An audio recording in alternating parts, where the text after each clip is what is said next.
fa'a'azzakumullahu bil Islam. Allah memuliakan kalian dengan Islam. Iya jamaah. Bukan karena faktor lain. Bukan karena di Mekah ada minyak mungkin, ada emas di sana. Nggak ada. Tetap orang-orang di Mekah hidup seperti biasa. Pakaian mereka biasa. Mereka hidup mengembalakan kambing-kambing mereka. Makanan mereka biasa. Terus apa yang membuat mereka mulia? Al-Islam. Famahma tatlubul izza bi ghairihi yudhillukumullah. Kalau kalian cari kemuliaan di selain agama Islam ini, berpikir dengan pakaian, berpikir dengan harta benda atau jabatan dan kedudukan, yudhillukumullah, maka niscaya Allah akan menghinakan kalian. Dan jamaah, kita sekarang berada di titik terhina.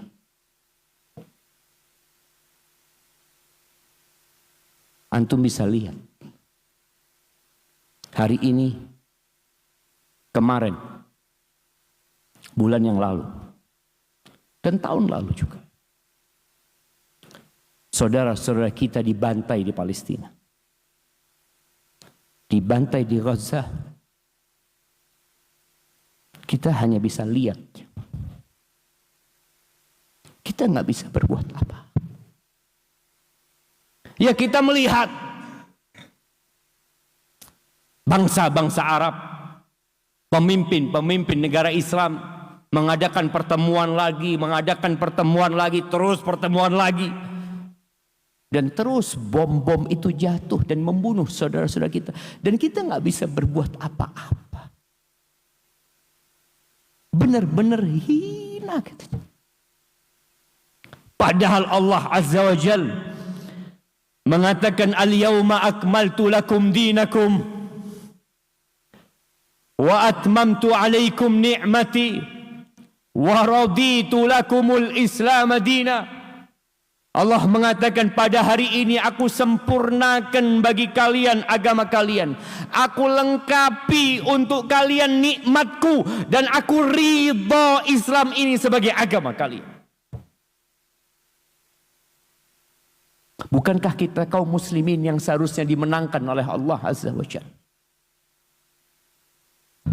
Bukankah Allah mengatakan وَمَنْ يَبْتَغِي غَيْرَ الْإِسْلَامِ دِينًا فَلَنْ يُقْبَلَ مِنْهُ وَهُوَ فِي الْآخِرَةِ مِنَ الْخَاسِرِينَ. Barang siapa yang mencari agama selain Islam, Allah gak akan terima. Dan dia di akhirat akan termasuk menjadi orang-orang yang merugi.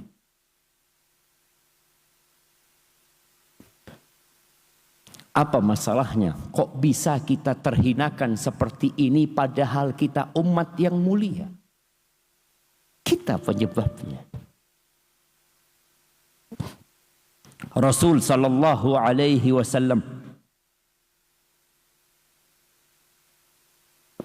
beliau pernah menyampaikan sebuah pesan kepada para sahabatnya bahwa kemuliaan itu akan dicabut sama Allah. Bukan buat agama ini, tapi dicabut dari pemeluk agama ini.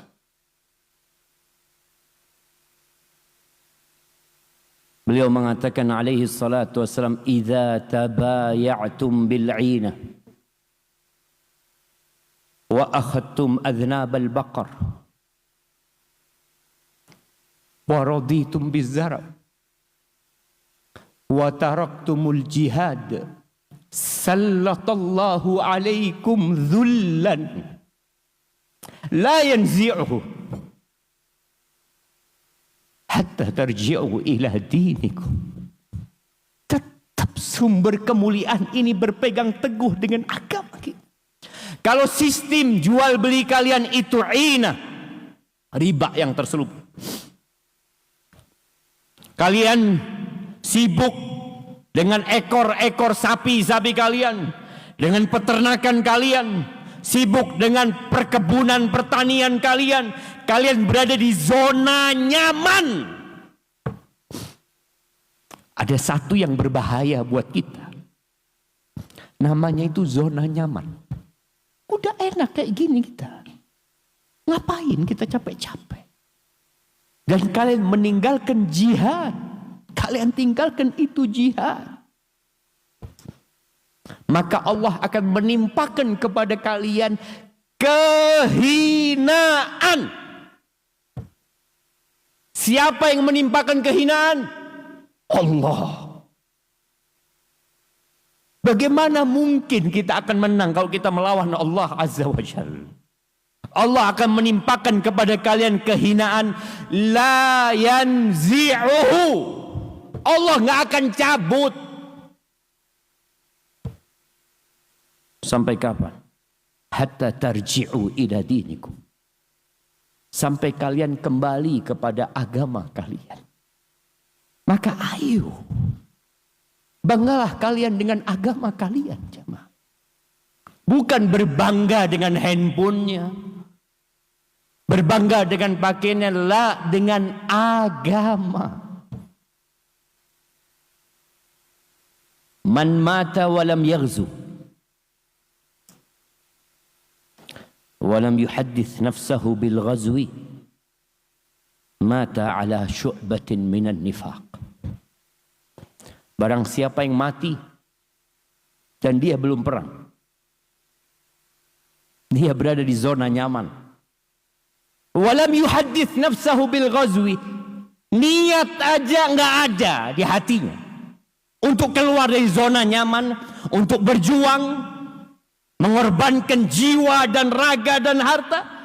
Kalau dia nggak pernah ngomong di dirinya, aku ingin berjuang buat agama Allah ini, dia mati di atas salah satu cabang kemunafikan. Di tahun ke-9 Hijriah, ketika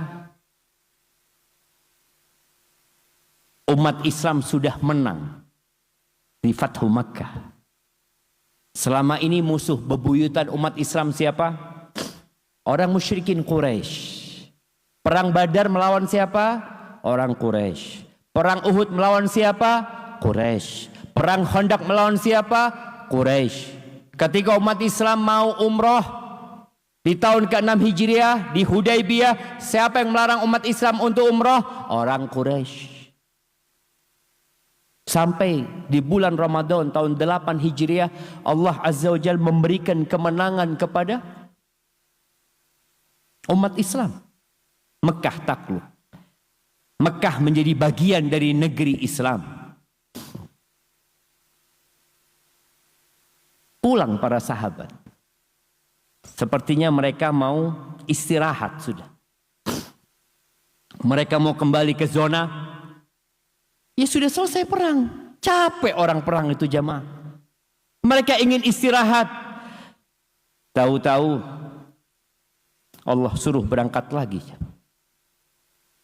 Musuhnya bukan lagi orang Arab. Musuhnya Romawi. Sebagian sahabat berat mau berangkat perang. Mereka sudah merasa nyaman. Allah Azza wa Jalla menegur mereka. Di surat At-Taubah ayat 38 sampai 40.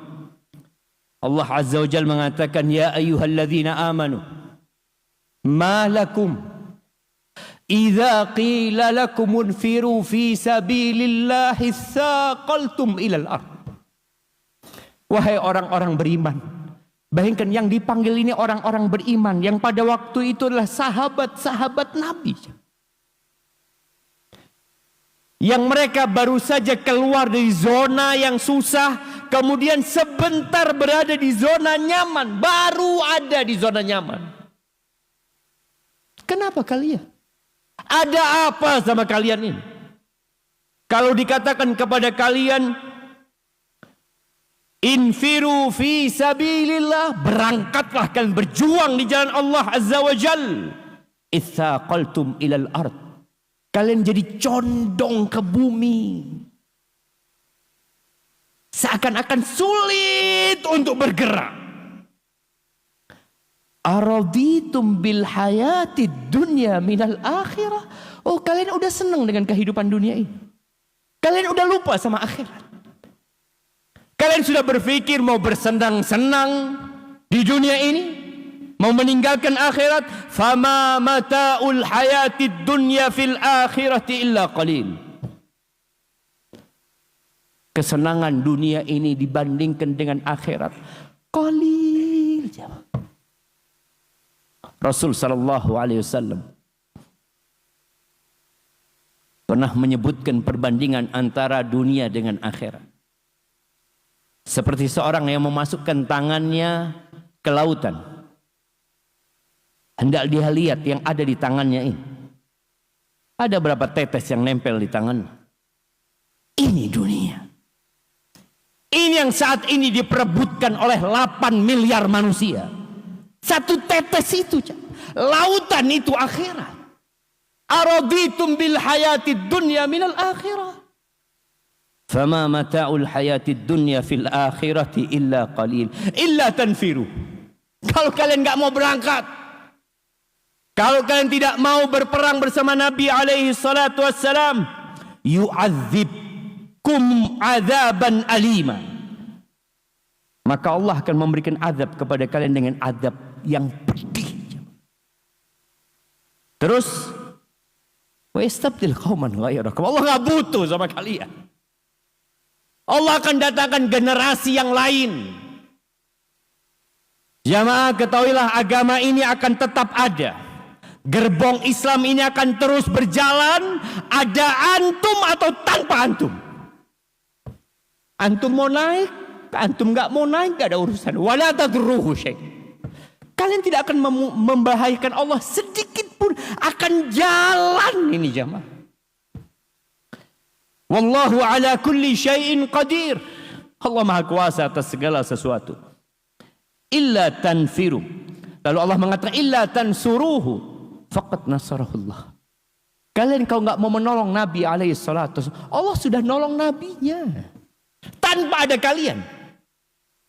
Ketika Nabi hijrah, ketika Nabi berada di rumah itu, dikepung oleh orang-orang musyrikin dengan pedang yang terhunus, kemana kalian? Nggak ada kalian di sana.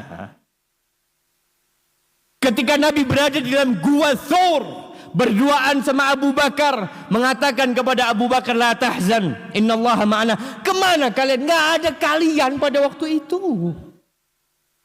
Dan Allah menolong nabinya. Maka ahibati fillah,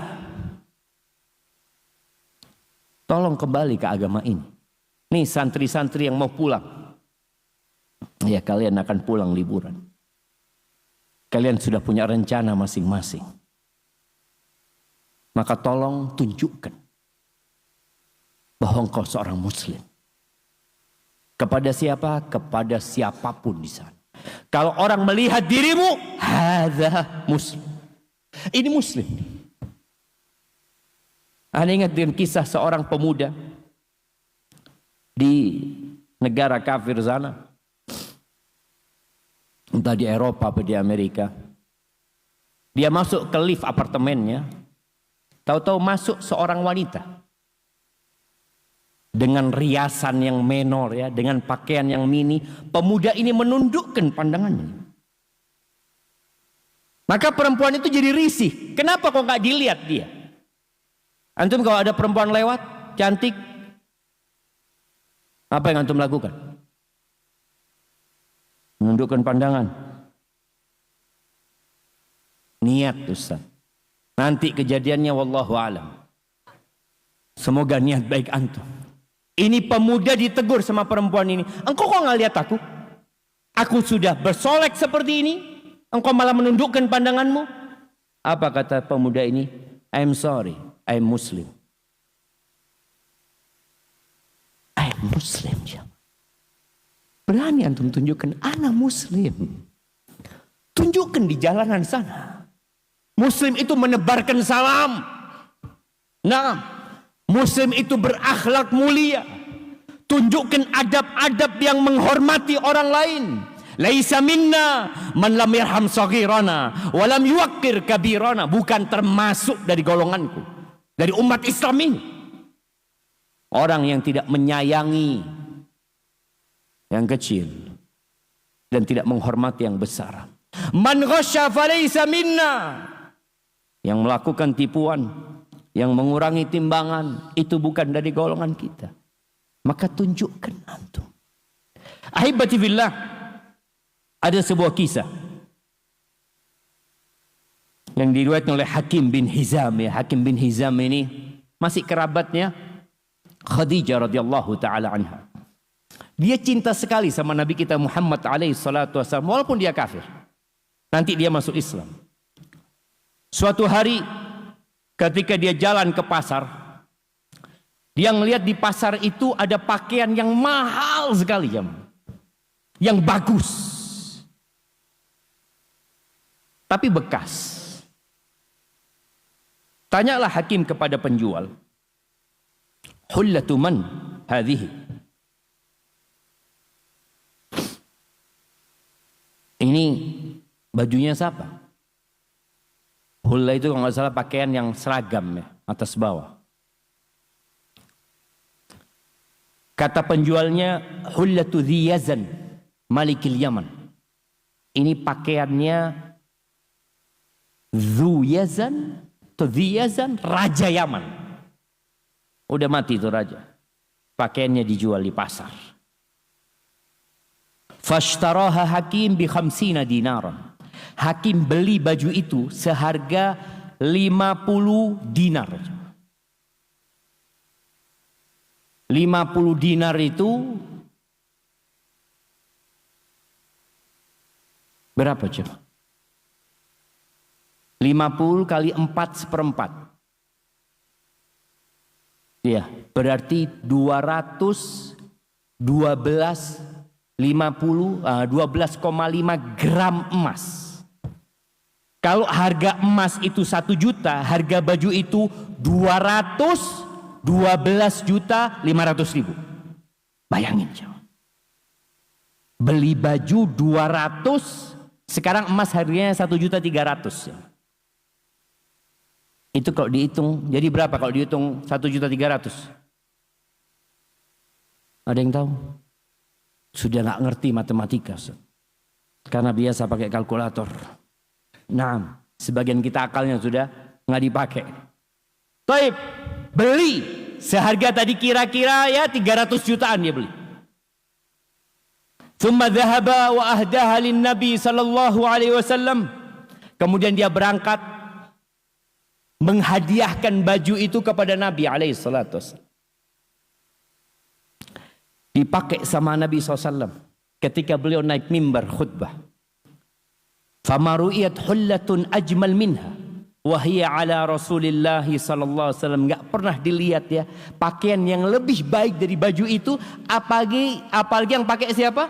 Rasulullah sallallahu alaihi wasallam. Fanazala alaihi salatu wassalam.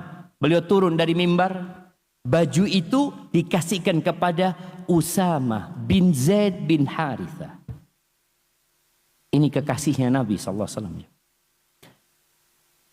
Usamah itu ya masih muda pada waktu itu dan disebutkan wakana damimal khilqah. Bapaknya itu putih, Usamah ini hitam ya. Secara fisik nggak indah. Akhirnya dipakai. Bapaknya Usamah ini Maula, budak yang dibebaskan. Sempat diangkat anak Nabi SAW, kemudian dibatalkan hal itu. Maula, anaknya pun anaknya Maula. Kemudian dipakai sama Usama. Berangkat ke pasar, Hakim kelihatan. Kok bajunya dipakai sama Usama? Ditanya sama Hakim, pada waktu itu masih kafir dia. Hullatu man hadhihi? Ini bajunya siapa yang kau pakai ini? Kata Usama, hullatu Dhi Yazan Malikil Yaman. Ini bajunya Dhu Yazan, rajanya Yaman. Engkau pakai bajunya Raja Yaman. Seakan-akan dia mau merendahkan Usama, kayaknya nggak pantas yang kau pakai baju itu. Qala na'am. Iya. Ana khairun min Yazan. Wa ummi khairun min ummihi. Wa abi khairun min abi. Iya, kata dia. Aku lebih baik dari Yazan. Ibuku lebih baik daripada emaknya Yazan. Bapakku lebih baik daripada bapaknya Yazan. Asar ini diriwayatkan oleh Hakim rahimahullahu taala. Maka tolong berbanggalah menjadi seorang muslim. Allah Azza wa Jalla mengatakan wala tahinu wala tahzanu wa antumul a'laun in kuntum mu'minin. Kalian jangan sedih, kalian jangan merendah. Jangan. Kalian adalah umat yang terhormat, yang mulia dengan syarat satu. Kalian beriman. Bukan dengan harta, bukan dengan jabatan, bukan dengan keterampilan, kepandaian, tapi dengan iman dan agama Islam ini. Semoga Allah mematikan kita di atas agamanya. Ayat yang sering kita dengar, ya ayyuhalladzina amanu taqullaha haqqa tuqatihi wa la tamutunna illa wa antum muslimun. Jangan sampai mati kecuali dalam kondisi Islam. Khususnya para santriwati, nggak ada yang menjamin antum mati dalam kondisi Islam. Nggak ada. Jangan berpikir, oh saya belajar di pondok, saya pasti mati husnul khotimah. Siapa yang menjamin? Di masa Nabi SAW ada penulis wahyu yang mati murtad. Maka terus berdoa. Meminta kepada Allah, ya muqallibal qulub, tsabbit qalbi ala dini. Barakallahu fiik. Itu mungkin yang dapat ana sampaikan. Ada satu hadiah untuk anak mutawassithah. Masya Allah. Ada fulus lagi jamaah yang mutawassithah. Sebutkan. Pertanyaan itu ada yang mudah, ada yang pertengahan, ada yang sulit. Kalau sebutkan itu pertanyaannya mudah apa sulit? Mudahlah sebutkan. Kalau jelaskan sulit. Baik. Sebutkan 4 hal yang anak mutawassithah yang menyebabkan umat Islam hina. Anak mutawassithah. Nah,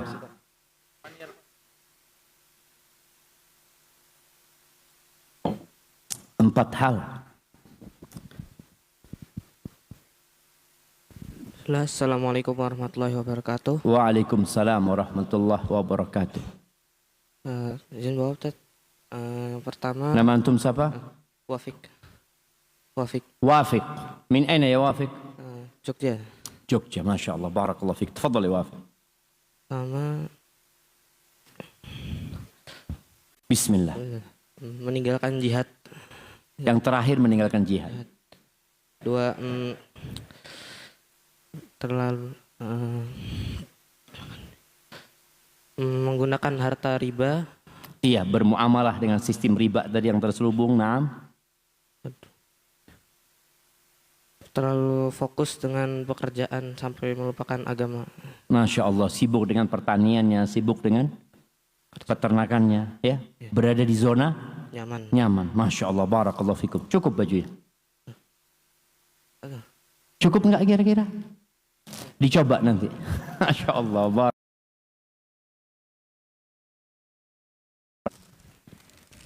Masya Allah, barakallahu fikum.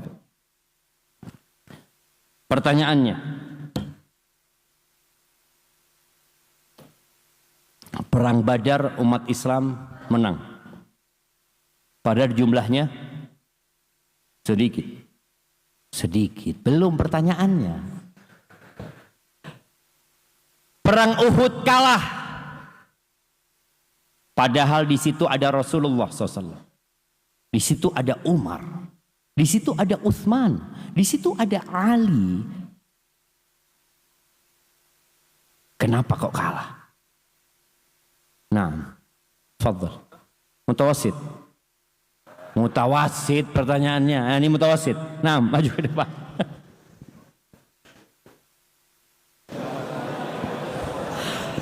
Bismillah. Assalamualaikum warahmatullahi wabarakatuh. Waalaikumsalam warahmatullahi wabarakatuh. Siapa namanya? Hanif. Hanif Ustaz. Hanif. Dari mana Hanif? Bogor Ustaz. Bogor, Masya Allah. Bogor ini masuk Indonesia? Nah, tafadhal Hanif. Karena pasukan Rasulullah turun dari bukit, Ya, kenapa mereka turun? mengambil harta rampasan perang. Mengambil harta rampasan perang. Kan nggak apa-apa. Emang nggak boleh mereka turun? Tidak mengikuti. Ya, mereka nggak boleh turun tapi turun gitu kan? Kalau turun aja nggak apa-apa. Masya Allah. Barakallahu fikum. Fadhal Hanif. Hayyakumullah. Masya Allah. Ahlan wa sahlan. Barakallahu fikum. Masya Allah. Antum bagi-bagi sama kakak kelas nggak apa-apa. Nah, barakallahu fikum. Iya, mereka melanggar perintah Nabi SAW. Apa penyebab pelanggaran itu? Hubbud dunya. Nggak ada, hadiahnya udah habis ya mah. Allah Azza wa Jalla mengatakan minkum man yuridud dunya wa minkum man yuridul akhirah. Itu kuncinya. Ketika ambisi kita dunia, kita mencari kemuliaan dengan dunia, yang ada kita akan dihinakan oleh Allah Subhanahu wa taala.